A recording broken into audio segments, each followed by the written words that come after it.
12 English verb tenses. I'm going to explain them today. I'm going to give you examples for each one. Welcome to the channel. I'm ESL teacher Lisa. I know verb tenses is very stressful for English language learners like yourself. You often wonder if you're speaking in the right tense, and sometimes it could interrupt a conversation because you try to self-correct. Do I need have or has? But the simple truth is, if you have a very good understanding of the simple present, simple past, and simple future, you can still do quite well in conversation. But I'm going to break down all 12 tenses. And I'm also going to give you an example of how native English speakers actually use some of these tenses quite often incorrectly. Please remember, spoken English is very different than written English. So we're very loose with our grammar when we speak, and so we're not always in the right tense. I'm talking about native English speakers. But we want you as a learner to learn correctly. But don't stress too much about tenses. This PDF that I'm going to go over, you can download for free. I'll put the link. It will take you to my Gumroad store, and you can download it completely for free to follow along or review after the video, or simply follow as I have the share screen up now. So 12 tenses. You have to remember that we have three main frameworks. We have past, present, and future. Then we add 4 aspects: simple, continuous, perfect, and perfect continuous. Let's start with the simple tenses. So here on the PDF, we have simple present, simple past, and simple future. So simple present describes habits, general truths, or facts happening now and always. So our example sentence: the sun rises in the east. She drinks coffee every morning. So it's a habit or general truth. Like the sun rises in the east, it's a general truth. She drinks coffee every morning, it's a habit. Now we have simple past. It describes completed actions in a specific past time. So please remember that point, because we're going to get back to it later. This is talking about a specific time in the past. Example 1, we visited the museum yesterday. I ate dinner at 7 p.m. So there's a specific time, yesterday, and then 7 p.m. Let's look at simple future. For this, we're going to use will or be going to. So it's to express actions planned for the future. Example 1, they will travel to Europe next year. Example 2, we are going to watch a movie tonight.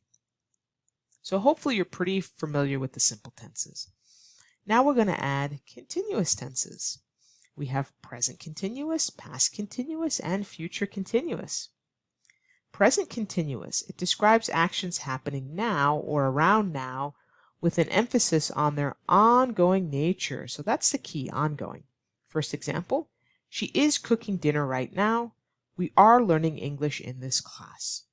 Then we have past continuous. It describes actions that were happening at a specific time in the past. So again, it's very specific and it's in the past.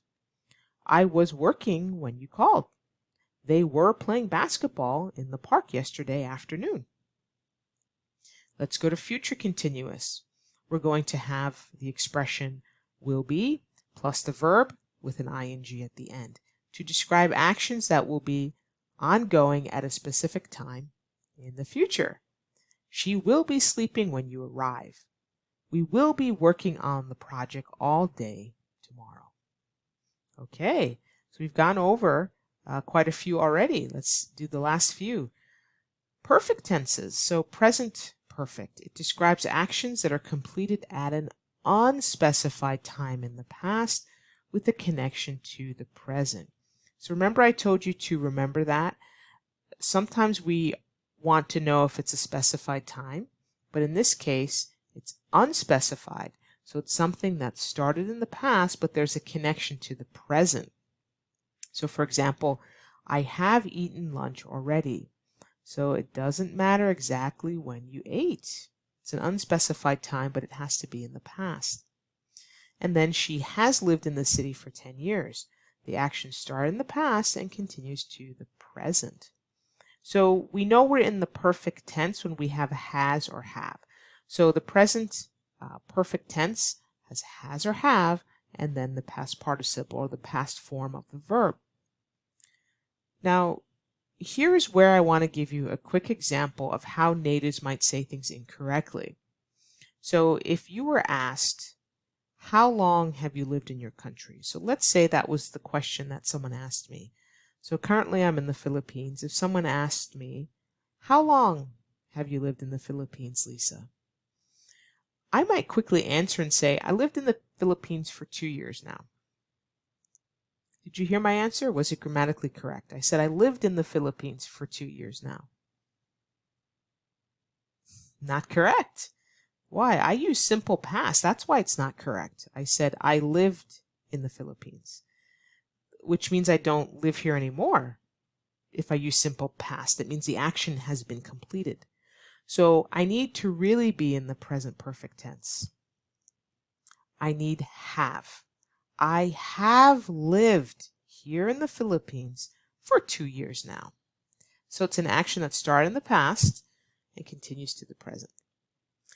But if I did answer you incorrectly, grammatically incorrectly, and I said, I lived in the Philippines for 2 years, did you get your answer to the question you asked me? How long have you lived here? Sure, 2 years. Do you know what country I'm talking about? Yes, the Philippines. Do you understand that I moved here 2 years ago?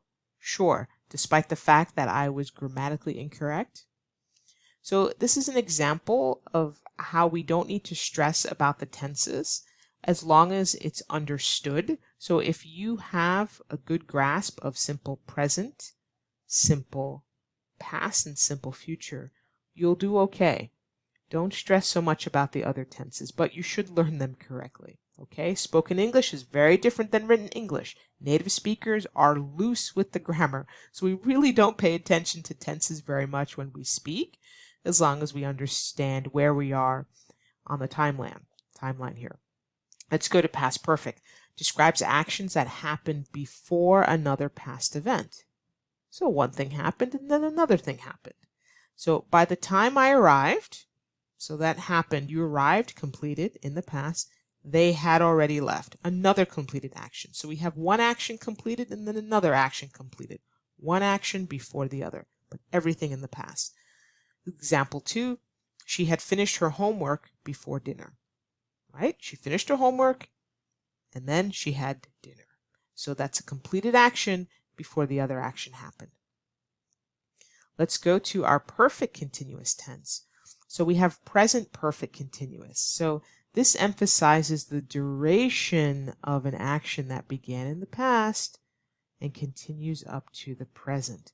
But the focus is on the amount of time or the duration.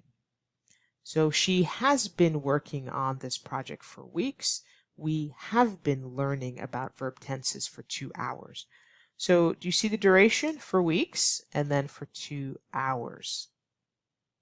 So it began in the past, but it does continue up to the present.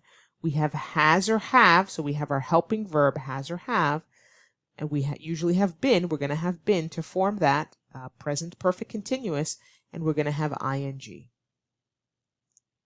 Past perfect continuous. So right away, I should tell you we're going to have a helping verb, but it's going to be had. Why? Because we're describing actions that began in the past, continued for a while, and ended before another past event. So here's the action in the beginning that started for a while, right? Then ended. I had been studying for hours, so you've been studying, but it ended before I took the test. Or how about this one? They had been living apart for several years. Okay, so it was happening for a while, living together, before they got divorced. And that's it. 12 verb tenses reviewed in about 10 minutes. So remember, these are basic explanations, and you can practice and explore a little bit more. For the sake of this video, though, we'll end it here. But remember, you should have a very good handle on the simple tenses, as long as the listener understands you're talking about now, or the future, or the past, you can do quite well. Don't overcomplicate it. See you in the next video, and remember, you can download this PDF if you'd like for free. The link is in the description. See you next time.